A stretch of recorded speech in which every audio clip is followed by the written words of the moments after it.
মধ্যে আল্লাহ পাক আমাদেরকে এই মহান হাস্তির দরবারে পাক জিয়ারত করে এই পবিত্র ওয়াজের শামিয়ানার প্যান্ডেলের নিচে আমাদেরকে আল্লাহ রাসূলের কথাবার্তা শুনে নিজেদের নফসকে উন্নীত করে নফস মুতমাইন্নার দিকে যাওয়ার পথের প্রতীক করার জন্য আমাদেরকে সেই সুযোগ দান করেছেন। এই জন্য মালিকের দরবার সকল প্রণত সবাই বলি আলহামদুলিল্লাহ। আজকের এই রাতটা খুবই গুরুত্বপূর্ণ।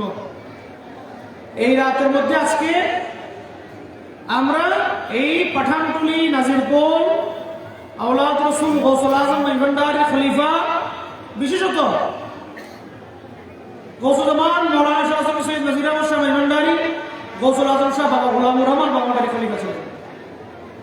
মূলত তিনি বাবা ভান্ডারী কামলাদার খলিফা। আজকে সেই মহান খলিফা ওনার মুস্তাফাকের অবস্থান সাথে সাথে এই দুনিয়ার মধ্যে আমরা যারা বেলায়েতকে মানি, বেলায়েতকে মানে কাকে মানা? আল্লাহকে মানা। কাকে মানা? কারণ কি কারামাতুল ওলিয়্যু হাক্কুন, আল্লাহর ওলি আল্লাহর কারামত সত্য। জোরে বলো সুবহানাল্লাহ। বলেছেন কে? আল্লাহ পাক। যারা আল্লাহর বন্ধুত্বের মাকামের মধ্যে নিজেদেরকে উন্নীত করতে পেরেছেন তাদের জন্য পাক কোরআনে পাকে উদ্যত ঘোষণা দিয়ে আমার আল্লাহ রাব্বুল আলামিন ইরশাদ করেছেন সূরা ইউনূসে, আলা ইন্না আউলিয়াল্লাহ লা খাউফুন আলাইহিম ওয়া লা হুম ইয়াহজানুন আল্লাযীনা আমানু ওয়া কানু ইয়াত্তাকুন লাহুমুল বুশরা ফিল হায়াতিদ দুনিয়া ওয়া ফিল আখিরাহ লা তাবদীলা লিকালিমাতিল্লাহ যালিকা হুয়াল ফাওজুল আযীম। জোরে বলো সুবহানাল্লাহ। আমার আল্লাহ পাক কোরআনে পাকের মধ্যে এই পবিত্র জিকির ইন্না নাহনু নাযালনাল যিকরা ওয়া ইন্না লাহু লাহাফিজুন, এই পবিত্র জিকির যে জিকিরের কিতাব সম্পর্কে আল্লাহ বলেছেন যালিকাল কিতাবু লা রাইবা ফীহি, এই কিতাবের কোনো অংশ নিয়ে কোনো সন্দেহের সুযোগ। তো আমার আল্লাহ পাক যখন এই কিতাবের মধ্যে আমাদেরকে ঘোষণা দিয়েছেন যে আল্লাহর ওলিদের কোনো ভয় নাই, দুনিয়ায় কোনো ভয় নাই, আখিরাতে কোনো ভয় নাই। দুনিয়া শুভ সংবাদ, আখিরাতে শুভ সংবাদ। আমাদের সবার তো চোখ নাই, আমরা আখিরাত দেখি না, কিন্তু দুনিয়াতে দেখি, ঠিক না? আজকে দেখেন সাধারণ মানুষ আর আল্লাহর ওলির মধ্যে পার্থক্য আছে নাকি নাই? পার্থক্য আছে। তার প্রমাণ হলো আজকের দিন। আজকের দিনের মধ্যে নজির আহমেদ নামে কত মানুষ বাংলাদেশের মধ্যে ঘোরাফেরা করতেছে, ঘোরাফেরা করতে করতে দুনিয়ার থেকে ফৌত হয়ে গেছে, ঠিক কিনা? কুল্লু মা আলাইহা ফান। আমার আল্লাহ বলেছেন আমি আল্লাহ কি করি? নফসকে দুনিয়াতে পাঠিয়েছি। কুল্লু নফসিন যায়িকাতুল মউত, প্রত্যেকটা নফস মৃত্যুর স্বাদ গ্রহণ করবে। আমার আল্লাহ বলেছেন আল্লাযী খালাকাল মাউত ওয়াল হায়াত লিয়ুবলিয়াকুম আইয়ুকুম আহসানু আমালা, আমি তোমাদের জন্য মৃত্যু এবং জীবনকে সৃষ্টি করেছি কার আমল উত্তম আমি যাচাই করার জন্য। যার আমল উত্তম আমি তাকে হাত করে দিব। জোরে বলো সুবহানাল্লাহ। আর যার আমল অধম তাকে আমি তার প্রাপ্য দিব না, তাকে তার যেখানে প্রাপ্য, যেখানে খারাপের জায়গায় প্রাপ্য তাকে সেখানে দান করবো। এই আজকে আল্লাহর ওলি এই আওলাদ রাসূল গৌসুল আজম ভান্ডারী শাহ সৈয়দ গোলামুর রহমান বাবা ভান্ডারী কাবলা কাবার গোলাম খলিফা, এই গৌসুল জামান বাবা নজির আহমদ শাহ ভান্ডারী কাবলা, উনি আল্লাহর কোরআনের বাণী যে সত্য তার প্রমাণ হইল। আল্লাহ বলেছে তাদের যারা আল্লাহর ওলি তাদের দুনিয়ার কোনো ভয় নাই, আখিরাতেও ভয় নাই। দুনিয়ার শুভ সংবাদ, আখিরাতের শুভ সংবাদ। আজকে তার পবিত্র রাসালে হককে কেন্দ্র করে এই নাজিরপুর সাধারণ জায়গাকে আম্মাম মানুষের আল্লাহর ওলির ভক্ত আশিকে মুস্তাফার মিলন মেলায় পরিণত করেছেন। আল্লাহ বলেন সুবহানাল্লাহ। তাহলে আল্লাহ পাক এটা আমাদেরকে নির্দিষ্ট করে দেখিয়ে দিয়েছেন যে আল্লাহর ওলিদের যে দুনিয়াতেও শুভ সংবাদ। আমরা তো সবাই দুনিয়া দেখি, দুনিয়াতে সে শুভ সংবাদের পরিণাম কি হয়েছে? সাধারণ মানুষের মৃত্যুবার্ষিকীতে হয়তোবা তার আওলাদরা তাকে সর্বোচ্চ তাকে স্মরণ করে, ঠিক কিনা? কিন্তু যারা আহলুল্লাহ, যারা আল্লাহর ওলি, যারা আল্লাহর নবী রাসূল, তাদেরকে শুধু সাধারণ ব্যক্তিরা না, অসাধারণ ব্যক্তিরা আজকে এই আল্লাহর নবীর ওরসকে কেন্দ্র করে আজকে শুধু উনার মুসলমান না, আজকে ইমাম আহলে সুন্নাত গাজী আজিজুল্লাহ শেরে বাংলার, ঠিক কিনা? জোরে বলো সুবহানাল্লাহ। সেখানে মিলন মেলা। আজকে যেই হাসতি না হইলে আমরা বেলায়েত পেতাম না। ইমামুল আউলিয়া, ইমামুল ওয়ালায়াত মাওলানা শেরে খুদারও আজকে কি বেলায়েতের দিন 13ই রজব। জোরে বলো সুবহানাল্লাহ। ইমাম মুসলিম তিনারও আজকে ভেসাল হক, 4টে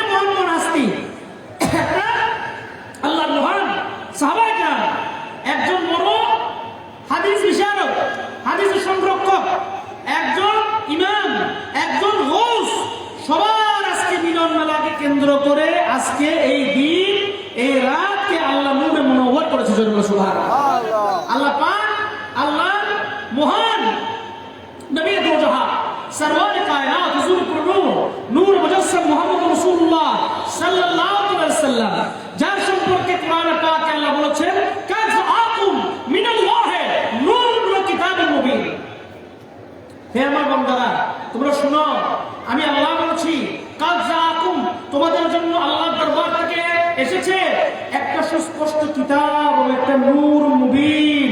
সুস্পষ্ট কিতাবুল মুবিন এবং একটা নূর, একটা নূর কিতাবুল মুবিন, একটা সুস্পষ্ট কিতাব এবং একটা নূর।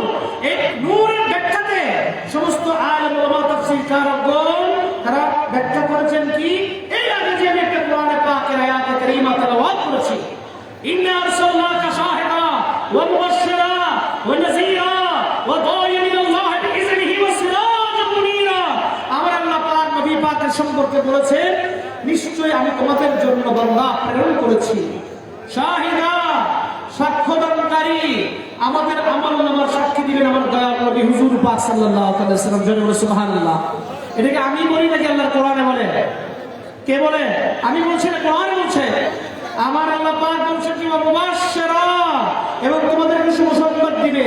আমরা উম্মতে মুহাম্মদী হিসেবে আমাদেরকে আল্লাহ পাক নবী পাকের মাধ্যমে শত শত শুভ সংবাদ আমাদের জন্য দিয়েছেন নাকি দেন নাই? আবার নবী পাক একবার সাহাবা রাসূলের সামনে বসে উম্মতে মুহাম্মদীর জন্য কি নিয়ামত দিয়েছেন সেটা বলার বলতে বলতে তিনি আগের যুগের যে সমস্ত আল্লাহর ওলিগণ যারা আল্লাহকে বিভিন্ন ইবাদত বন্দেগীর মাধ্যমে রাজি খুশি করিয়েছেন, সেরকম একজন বিশিষ্ট আল্লাহর ওলি হযরত সাইয়েদনা শাহ মুন রাদিয়াল্লাহু তাআলা আনহু, তার কথা বরাত দিয়ে, তার উদ্ধৃতি দিয়ে, উদাহরণ দিয়ে বলছেন যে সাইয়েদনা শাহ মুন রাদিয়াল্লাহু তাআলা এমন একজন মর্তবার আল্লাহর ওলি ছিলেন যিনি শতাধিক বছর বেঁচেছেন, 600-700 বছর বেঁচেছেন, হায়াতে জিন্দেগি পেয়েছেন, জাহেরা জিন্দেগি পেয়েছেন। সেই আল্লাহর ওলি তার জাহেরা জিন্দেগিকে কিভাবে কাজে লাগিয়েছেন এটা বোঝানোর জন্য আমার নবীর সাহাবাদের কাছে বয়ান করেছেন যে তিনি তার জীবনের বেশিরভাগ সময় তাসবিহ, তাহলিল, জিকির, আজকার এবং জিহাদের মাধ্যমে নিজের কলকে সিরাতুল মুস্তাকিমে রেখে আল্লাহ নবীর নূর আলোকিত করেছেন। সুবহানাল্লাহ। এটা যখন শুনলেন আল্লাহর নবী পাকের সাহাবায়ে কেরাম তারা নবীর কাছে আরজ করলেন, ইয়া রাসূলুল্লাহ, ইয়া হাবিবাল্লাহ, আমরা তো ওই আগের যুগের নবীদের মতো, আগের যুগের নবীর উম্মতের মতো এত অত্যধিক দিন বাঁচব না, তাহলে আমরা উম্মতে মুহাম্মদী হইয়া, বিশেষ নবীর বিশেষ উম্মত হইয়া, আমরা আশরাফুল মাখলুকাত হইয়া আমাদের লাভ কি হইল? তখন আমার নবী পাক এই জিনিসের যথার্থতা অনুধাবন করে আল্লাহর কাছে যখন আরজি করলেন, আল্লাহ তখন নবী পাকের উপর রাজি খুশি হয়ে আমাদের জন্য পাঁচটা বিশেষ রজনী দান করলেন, শুভ সংবাদ দান করলেন। লাইলাতুল মিরাজ, লাইলাতুল বরাত, লাইলাতুল কদর, লাইলাতুল ঈদাইন, যত ওই সমস্ত দিনের মধ্যে, বিশেষ দিনের মধ্যে একদিন এক রাত ইবাদত করবেন, আল্লাহ সহস্র বছরে বরকত দান করবে। সুবহানাল্লাহ। তাহলে আমার দয়াল নবীকে দিয়ে আল্লাহ উম্মতে মুহাম্মদের জন্য সাধারণ খুশখবর দিয়েছেন নাকি বিশেষ খুশখবর দিয়েছেন? আল্লাহ নবী পাকের মাধ্যমে বিশেষ খুশখবরের জন্য দিয়েছেন। তার মধ্যে আরো বিশেষ হলো কি, আল্লাহর নবীর উম্মত হওয়া। জোরে বলে সুবহানাল্লাহ। কারণ কি, আমার নবী পাকের আগের যুগের নবীরা সকলে আল্লাহর দরবারে নবী হওয়ার জন্য না, আল্লাহর দরবারে আল্লাহর নবী মুহাম্মদ রাসূলুল্লাহ সাল্লাল্লাহু আলাইহি ওয়াসাল্লামের উম্মত হওয়ার জন্য ফরিয়াদ করছেন। জোরে বলে সুবহানাল্লাহ। আল্লাহর কাছে বলছেন, আল্লাহ আমাদের নবী হওয়ার দরকার নাই, আমাদেরকে এই শেষ নবী, খাতামুন নবী, এই খাতামুর রাসূল যে নবী পাক, তার উম্মত হিসেবে আপনি আমাদেরকে কবুল করুন। কারণ কি, আমরা শুনেছি আপনি বলেছেন কোরআনে পাকের মধ্যে আমার নবী পাকের মর্তবা বলতে গিয়ে, ইন্না ফাতাহনা লাকা ফাতহুম মুবিন লিয়াগফিরা লাকাল্লাহু মা তাকাদ্দামা মিন যামবিকা ওয়া মা তাআখার। আমার আল্লাহ বলছেন সূরা ফাতহার মধ্যে, হে নবী, নিশ্চয় আমি আপনাকে সুস্পষ্ট বিজয় দান করেছি, আপনার উসিলায় আপনার সময়ের, আপনার আগের, আপনার পরের সবার গুনাহকে আমি মাফ করব। সুবহানাল্লাহ। এমন বর্তমান আজকে আমরা ফিলিস্তিনের মতো যুদ্ধ হচ্ছে বাবা, ঠিক না? মসজিদুল আকসা, বাইতুল মুকাদ্দাস, এটা আমাদের জন্য পবিত্র কাবা শরীফ। আমাদের জন্য কিবলা হওয়ার আগে আমাদের জন্য কিবলা ছিল কোনটা? এই বাইতুল মুকাদ্দাস। আমার নবী দো জাহান সরওয়ারে কায়নাত হুজুর পুরনুর নূর মুজাসসাম মুহাম্মদ রাসূলুল্লাহ সাল্লাল্লাহু আলাইহি ওয়াসাল্লাম সেই বাইতুল মুকাদ্দাসকে কেন্দ্র করে সালাত আদায় করেছেন। এটা যখন আদায় করতেন তখন ইহুদি নাসারা, যেহেতু বাইতুল মুকাদ্দাস হলো ঈসা নবী তাদের পূর্ববর্তী নবীদের মাধ্যমে প্রাপ্ত কিবলা, এজন্য মুসলমানদেরকে, নবী পাকের উম্মতকে তারা ঠাট্টা মশকরা করতো যে তোমার নবী এত বড় নবী বলো, এত বলো শেষ নবী, শেষ রাসূল বলো, এখন তোমার নবী, আমাদের যে নবী সেই নবীকে যে কিবলা দিয়েছে সেই নবীর কিবলাকে কেন্দ্র করে নামাজ পড়ে, তোমার নবী তো বিশেষত্ব কিছু নাই। আমার নবী যখন এই কথাগুলো শ্রবণ করতেন তার অন্তরের মধ্যে ব্যথা আসতো। ব্যথা আসার পরে আল্লাহ পাক তিনি সালাত আদায় করছেন, 2 রাকাত আদায় করেছেন বাইতুল মুকাদ্দাসের দিকে কেন্দ্র করে। কতক্ষণ মাঝখানের মধ্যে, বাকি 2 রাকাতের মধ্যে আমার নবী আল্লাহ পাকের কাছ থেকে কোরআন পাকের আয়াত কারীমা পেয়ে গেলেন। আমার নবী পাককে আল্লাহ পাক বললেন, কাদ নারা তাকাল্লুবা ওয়াজহিকা ফিস সামা ফালা নুওয়াল্লিয়ান্নাকা কিবলাতান তারদাহা ফাওয়াল্লি ওয়াজহাকা শাতরাল মাসজিদিল হারাম। হে আমার নবী, আপনি যে আসমানের দিকে আমি আল্লাহর কাছে বারবার ফরিয়াদ করছেন, আমি আল্লাহর কাছে এটা দৃষ্টিগোচর হয়েছে, আপনি যে মনে মনে ঠিক করে রেখেছেন বাইতুল মুকাদ্দাসের জায়গায় কাবা শরীফকে আপনি বাইতুল্লাহ যে আপনি কিবলা বানাবেন, আপনি এই মুহূর্তে সালাতের বাকি 2 ওয়াক্ত রাকাত আপনি আপনার যে পছন্দের কাবা কিবলাকে আপনি নির্ধারণ করে আপনি সালাত আদায় করেন। জোরে সুবহানাল্লাহ। আমার নবী পাক এমন মর্যাদার নবী, যার ইচ্ছাতে কিবলা পরিবর্তন হয়ে আমরা মুসলিম জাহান কাবা শরীফ শাহাদাত পেয়েছে আমার নবীর ইচ্ছার করে। জোরে সুবহানাল্লাহ। এজন্য শায়ের কি বলে, আরশকা কাবা মদিনা ফরশকা কাবা মদিনা কাবা কা কাবা মদিনা জান্নাতুল মাওয়া মদিনা। জোরে সুবহানাল্লাহ। আমরা সেই জান্নাতুল মাওয়া নবী দো জাহান সরওয়ারে কায়নাত হুজুর পুরনুর নূর মুজাসসাম মুহাম্মদ রাসূলুল্লাহ সাল্লাল্লাহু আলাইহি ওয়াসাল্লামের মাধ্যমে, তার আহলে বাইতের মাধ্যমে, তার সাহাবা রাসূলের মাধ্যমে আমরা যে দিন ধর্ম পেয়েছি সেটার মধ্যে আছে নাকি নাই? আমরা থাকতে হলে আমাদেরকে এই সিলসিলার মধ্যে থাকতে হবে, এই সিলসিলার মধ্যে আমাদের থাকতে হবে। আজকে তরিকত নিয়ে অনেক ধরনের কথাবার্তা বিভিন্ন জায়গায় হচ্ছে, এমন ভাবে প্রেজেন্ট করা হচ্ছে যে তরিকত এগুলো যা করছে এগুলো নতুন কিছু। আসলে তরিকত যা করছে সেটা নতুন কিছু না, তোমরা যা বলছো তা নতুন কিছু। তরিকতের জগতে যে চর্চাগুলো করছে সেটা নতুন কিছু না, সেটা পুরনো জিনিস, সেটা সিলসিলা মোতাবেক হয়ে গেছে। তোমরা যা কথা বলছো তা হলো সিলসিলার বাইরে কথা, তা আল্লাহ নবীর কথার বাইরে কথা। যেমন আমাদের দরবারে পাকের আমরা ওয়াজ শুনছি, কিছু কিতাবাদি আছে, আপনারা সেই কিতাবগুলো সংগ্রহ করবেন, নিজে পড়বেন, আপনাদের বক্তা শেখান এবং বন্ধু বান্ধবকে গিফট করবেন। এগুলো পড়লে সেখান থেকে কোরআন হাদিসের দলিল অনুযায়ী আপনারা ইসলামের উসুল সম্পর্কে, তরিকতের উসুল সম্পর্কে জানবেন, দুনিয়া আখিরাত আলোকিত হবে। তাহলে আমরা যেটা বলছিলাম, দেখেন পীর মাশায়েখ, পীর বিরোধী একটা চক্র বেরোছে, ঠিক কিনা? বলে কি বিদ্যরা বলে বেদাত। আমার কথাটা শুনেন। আচ্ছা, বেদাত কাকে বলে? আমরা বলছি, আমরাও তো বলছি যা বিদাত, কুল্লুল বিদাতুন দালালান, সমগ্র বিদাত পথভ্রষ্টতা। জোরে বলে সুবহানাল্লাহ। এখন কোনটা বিদাত কোনটা সত্যটা জানার দরকার আছে নাকি নাই? এখন দেখেন, আমার নবী দো জাহান সরওয়ারে কায়নাত হুজুর পুরনুর উনি যেটা করেছেন এটাই কি শরীয়ত নাকি ওনার বাইরে করা শরীয়ত? উনি যেটা করেছেন, ওনার সাহাবা কেরাম যেটা করেছে, আহলে বাইত রাসূল যেটা করেছে সেটা কি শরীয়ত নাকি সেটা বাইরে করা শরীয়ত? আচ্ছা দেখেন, আমরা প্রথম থেকে দেখা শুরু করি। যে কোনো ইসলামী ফয়সালাকে আপনি যখন দালিলিক ভাবে কোরআন সুন্নাহ অনুযায়ী সেটাকে বুঝতে যাবেন, সেটা নবী পাক থেকে শুরু করে সলফে সালেহিন, সাহাবায়ে কেরাম, আহলে বাইত রাসূল, ইমামগণ, তাবেঈন, তাবে তাবেঈনগণ, আল্লাহর ওলিগণ, ধারাবাহিকভাবে যেটা মেনেছেন সেটা সহিহ। এর বাইরে কিছু সেটা বিদআত, ঠিক কি না? তাহলে আপনি বুঝেন, পীর করা যদি বিদআত হয়, আমার নবী পাকের কাছে 72 জন সাহাবা, পুরুষ 3 জন, মহিলা সাহাবা, বায়াত অঙ্কন করেছেন। তার দলিল হলো পবিত্র কোরআনে পাক, আল্লাহর ওহী। যে দলিলে আল্লাহর ওহী পাকই বলছে কি, আল্লাহ নবীর কাছে যেই সাহাবায়ে কেরাম বায়াত গ্রহণ করেছে, বায়াত মানে কি, ঠিক ধরে না, ঠিক কিনা? বায়াত মানে কি, পীর মুর্শিদ ধরা। তাহলে বায়াত যারা হয়েছে তাদের সম্পর্কে আল্লাহ পাক কোরআন মাজিদের মধ্যে 7 নম্বর সূরা ফাতহার মধ্যে ইন্নাল্লাযীনা ইউবায়ুনাকা ইন্নামা ইউবায়ুনুল্লাহ ইয়াদুল্লাহি ফাওকা আইদিহিম। আজকে যারা আমার নবীর কাছে বায়াত হয়েছে তারা আমার নবীর কাছে না, আমি আল্লাহর কাছে বায়াত হয়েছে। যারা বলে সুবহানাল্লাহ। তাহলে বায়াত হওয়ার নির্দেশনা, বায়াত হওয়ার সম্পর্কে রেজামন্দি, বায়াত হইলে আল্লাহ খুশি নাকি নারাজ? বায়াত হওয়া কি আল্লাহর নির্দেশ নাকি নির্দেশ না? তাহলে বিদ্রোহ কার নির্দেশ? এখন দেখেন সাহাবায়ে কেরাম বায়াত হয়েছে, ঠিক কিনা? কার কাছে? নবীর কাছে, ঠিক কিনা? এই নবীর কাছে বায়াতকে কার বায়াত বলেছে? আল্লাহর বায়াত।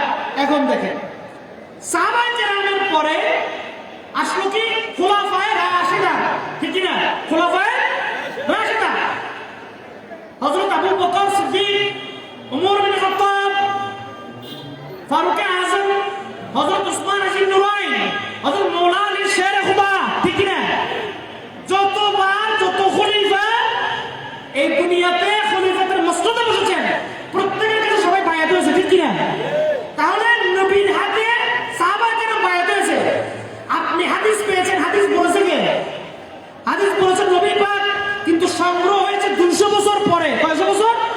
তাহলে এগুলো সাহাবারা বলেছে, সাহাবাদের পরবর্তীরা শুনেছে, তারা সেগুলোকে নোট করেছে, সেগুলো ধারাবাহিকভাবে লিপিবদ্ধ করে আজকে হাদিস পেয়েছেন। এই হাদিসের বর্ণনা দিয়ে বলছেন যে এটা সহিহ, এটা হাসান, এটা শুদ্ধ, এটা খবরে ওয়াহিদ, এটা হাদিস মতনের সমস্যা আছে। তার দলিলটা কি? আপনার এক্সিস্টেন্স দলিল হলো সাহাবায়ে কেরামের আল্লাহর নবীর থেকে যা শুনেছেন সেই কথা, ঠিক কিনা? তাহলে নবী পাকের কাছে আসহাবরা বায়াত হয়েছে, আসহাবদের কাছে, খলিফার কাছে বাকি সাহাবারা বায়াত হয়েছে, আহলে বাইত রাসূলের কাছে ইমামগণ বায়াত হয়েছে। কারণ কি? আমাদের ইমামুত তরিকত ইমাম আযম আবু হানিফা হযরত নুমান তিনি বলেছেন তার বাণীর মধ্যে, তিনি বলছেন আমি আমার জীবনে যদি শেষ 2 বছর ইমাম জাফর সাদিক আল্লাহর মহান নবী পাকের আওলাদ রাসূল ইমামুত তরিকত ইমাম জাফর সাদিকের কাছে আমি যদি বায়াত না হতাম তাহলে আমি নোমান হালাক হয়ে যেতাম, ধ্বংস হয়ে যেতাম। জোরে বলুন নাউজুবিল্লাহ। তাহলে নবী পাকের কাছে আসহাবরা বায়াত হয়েছে, ঠিক কিনা? খোলাফা যিনি মসনদে বসেছে তার কাছে সব সাহাবা বায়াত হয়েছে। আহলে বাইতের কাছে আম্মান সাহাবারা বায়াত হয়েছে। ইমাম জাফর সাদিকের কাছে ইমাম আবু হানিফা বায়াত হয়েছে। তার মানে ইমাম আযম আবু হানিফার পীর আছে নাকি নাই? ইমাম শাফিঈর পীর আছে নাকি নাই? ইমাম মালিকের পীর আছে নাকি নাই?